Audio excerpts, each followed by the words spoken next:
Hello, hello, hello. I am back for my weigh-in report.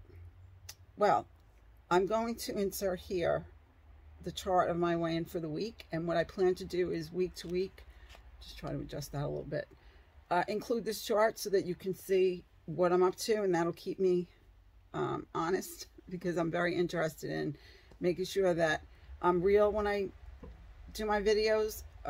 There's no point in me coming on here and telling you one thing and I'm really doing another thing. I think that's not a good idea. Not my way. And so part of the reason I'm doing the videos is also out of selfishness. It's helping me do what I need to do for myself. And also it's a way that I could kind of like journal in video my journey to trying to get as healthy as I can get, for lack of a better way to explain it. Anyway, so last week on Tuesday, which was the day after the Memorial Day weekend celebrations, Jim and I had gone to a party on Memorial Day and out a picnic. And of course, I ate things that I normally would not think is a good idea to eat. I had cookies and hot dog. I don't eat hot dogs. But you know, instead of bringing my own food, which I did make that conscious decision not to do, I could have done that comfortably. I am comfortable with doing that. For those of you who don't know me, I'll take my food just about anywhere I want. I have no problems with that. It's just that I just got lazy and didn't feel like it. So what happened? I had started on Tuesday morning at a weight of 140.8, which I know mostly was not real weight, but yet, you know, and I know that it's going to take 2 weeks at least when I do something like that. It takes me at least 2 weeks to get all of that inflammation out of my system. And that, I call it a gunking up of like clogging your car engine with crappy gasoline, let's say. You know, that's how I kind of like think about it in my head. When I eat certain things, it's going to take a lot of time to get that gunk out. And the inflammation that comes with it. So, my bad for making poor decisions about what I ate, but I did it. I own up to it. The scale went up 140.8. Now this week on Friday, today's Saturday, I weighed in at 138.4, as you can see in the chart that I've put up already. And so that's a loss of 2.4, but it's not. I'm not going to kid myself and say, oh, hooray for me, I lost. No, I did not lose, because if you look at 2 days before, you'll see before the 140.8, a 137 up there in that chart. It may be 137 and change.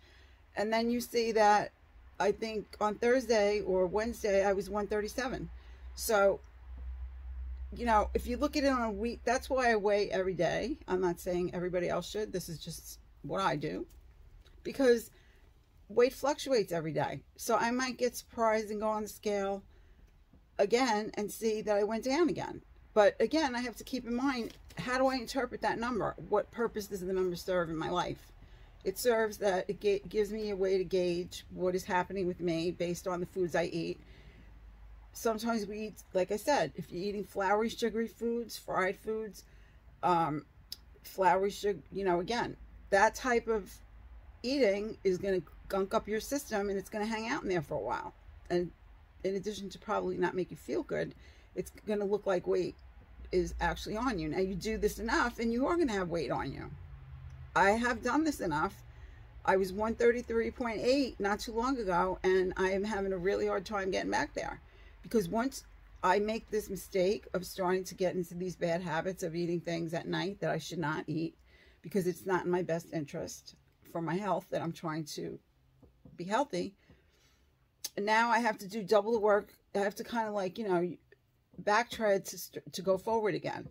And it's okay to stumble here and there, but for me, if I'm going to start doing this too much, it's going to lead me to very bad things. So how am I going to remedy this? Well, I'm an adult. I have choices. I can get my act together, or I cannot get my act together. I can try to make small changes in the right direction, depending on how I'm feeling and what I think I'm capable of doing realistically. And right now, that is kind of what I'm trying to do, because I am having a really hard time with drastic moves. You know, this is not the person I used to be anymore. even 6 months ago. I'm not feeling it, kids. I'm not feeling it. But do I have to do it? Absolutely. And I will find my way to doing it. But it has to be in a way that makes sense, that's going to be sustainable. Not easier said than done at times. But does that mean I'm not going to do it? No, it does not mean I'm not going to do it. It just means I'm taking the long road there. So, anyway, I could choose to celebrate as loss. I'm just going to be neutral with this whole thing. I know in my head when I eat in a certain way, I'm going to pay that price for 2 weeks. I'm not going to sit here and cry about it. I'm not even going to be upset with myself about it, because that to me is a total waste of time. I'm just going to keep on going. And that's my suggestion to anyone else out there. We do these things that we should not do to harm ourselves. This is self-harm. This is not any way a reward. It is basically just always comes down to we're not taking care of ourselves. Whether or not we want to hear that is a separate issue, but it is the truth. So, again, it is not easy for many of us to take care of ourselves. We're too busy taking care of others. We have historically done that, and as much as we are gung-ho and want to go forward, it might start out in that honeymoon, and then that honeymoon just goes out the window, and here we are, right? Turns in the road. Again, don't give up. We all get tired. We all don't want to track, okay? We all have these issues at one point or another in our journey. So we don't want to track. My suggestion is write it down if you don't want to track it. Go back and track it later. If you're aware of what you're doing with your eating, it does not take genius to be able to, even for just a day, to be able to, this is my belief, again, I'm not pushing it onto others, but my belief is that it is possible to get yourself through that by not trashing everything. Certainly you don't want to do that. But sometimes it gets very overwhelming. So maybe it's good to take a little step back. Maybe today we're going to take a pen and paper and we're going to write down. You know the difference. If you're doing Weight Watchers, you know what pointed foods are at this point and what they're not. Refer to your lists, okay? First of all, if it's a pointed food, then you need to write it down. Make sure you have a portion of it. Make sure you portion your 0-point foods. Keep an eye on that, because they're not going to tell you to do that. But I can assure you that maybe in the beginning, if you have a lot of weight to lose and you're a person who's been eating drive-through food and a lot of processed, and now you're turning more to these 0-point foods, you will continue to lose. But eventually you're going to have to get in the habit of realizing that at some point in time, whenever that time comes, that it's important to be aware of what your portions are on your plate. If all else fails, fill your plate with half vegetables, 1/4 protein, lean protein, and 1/4 starch or carb or starchy vegetables, or a combo of a starch and a starchy vegetable. If you can't do anything else, before you trash everything, okay, I could tell you all day long, track, track, track, you have to track, you have to track. You know what? If the day is such that you are just going to trash this entire thing, then please just make your plates up the way I'm telling you. Half vegetables, 1/4 lean protein, 1/4 starch. Okay? That much you can at least do to help yourself and still feel less pressured than actually tracking. You can backtrack the tracking so that you don't lose your weeklies if you're doing Weight Watchers. If you're calorie counting, well then, you know, in Nutricheck, in the end of the week, it'll tell you how many calories you did not use or how many you went over.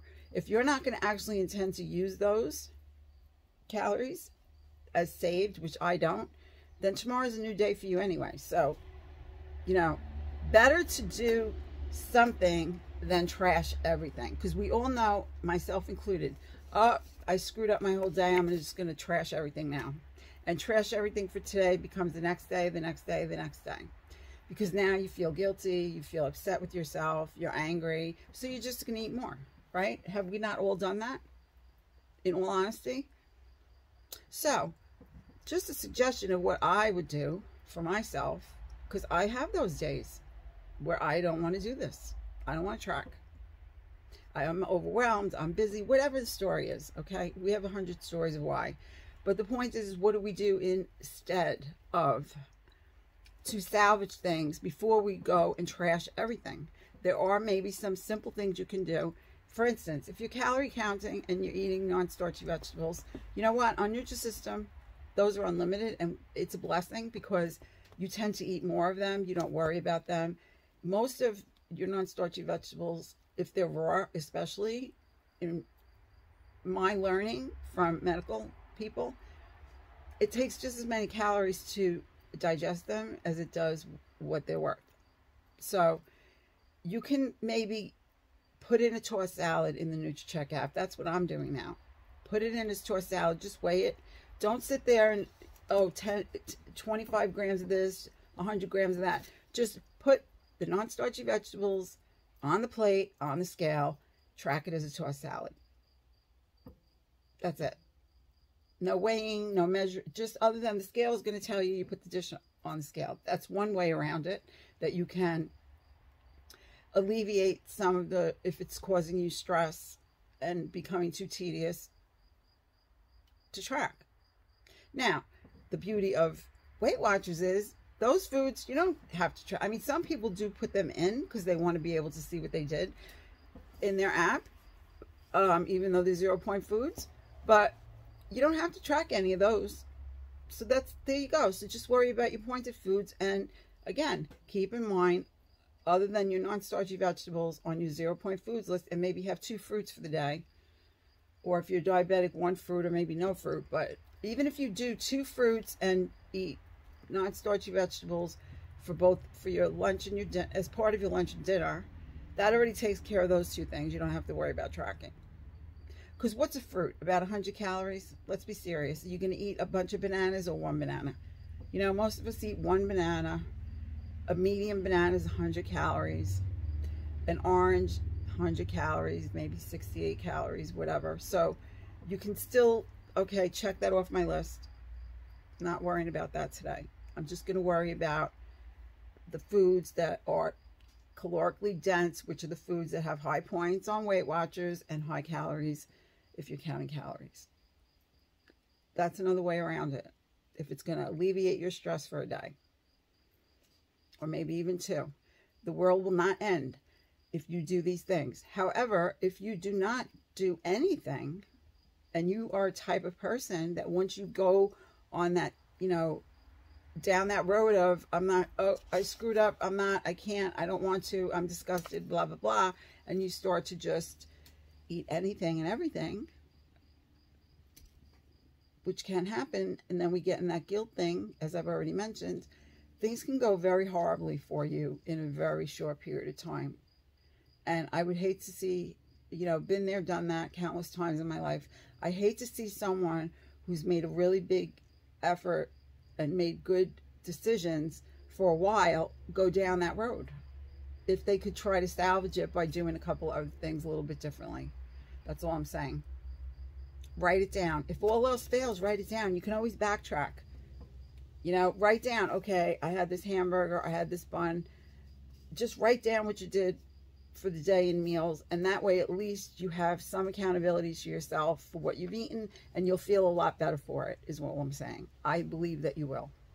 So, anyway, on that note, I'm basically just plugging away, finding my way, and that's all I'm doing. As you can see, I'm trying to make videos. I'm doing my best to get at least a couple of videos out a week for you. And again, I need to make those videos because it helps me.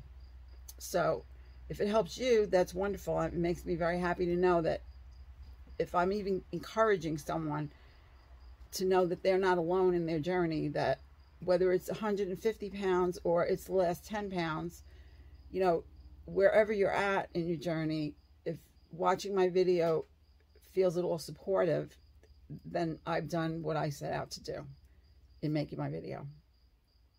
Just one person. That's it. That works for me.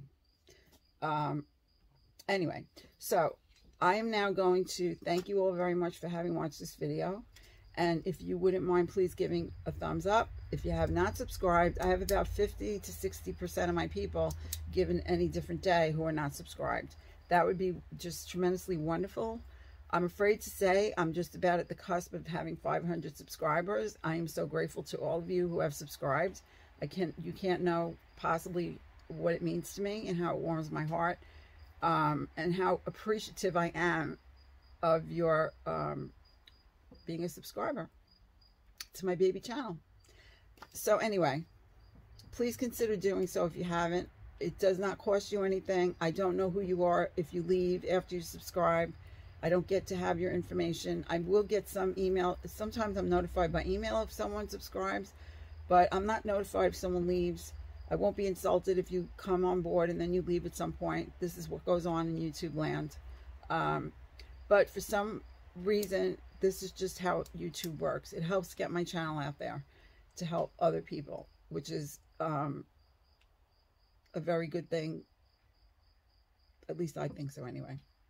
So I hope that you will do the things that you need to do, whatever they are. They're different for all of us. Some of them are very much the same, and some things that we have to do are very different than what other people have to do. But whatever those things may be, please do as many of those things as you can to take good care of yourself so you can be well. That is my wish for everyone that watches my videos. That's my wish for everyone anyway, whether you watch my videos or not. I just wish you well. And unfortunately, that you are the only person that can actually ultimately do that. You know, we all are our own keepers in the end. You know, other people can cheer us on and they can give us support, but in the end of the day, no one can do it for us. You know, it's something that we have to do for ourselves.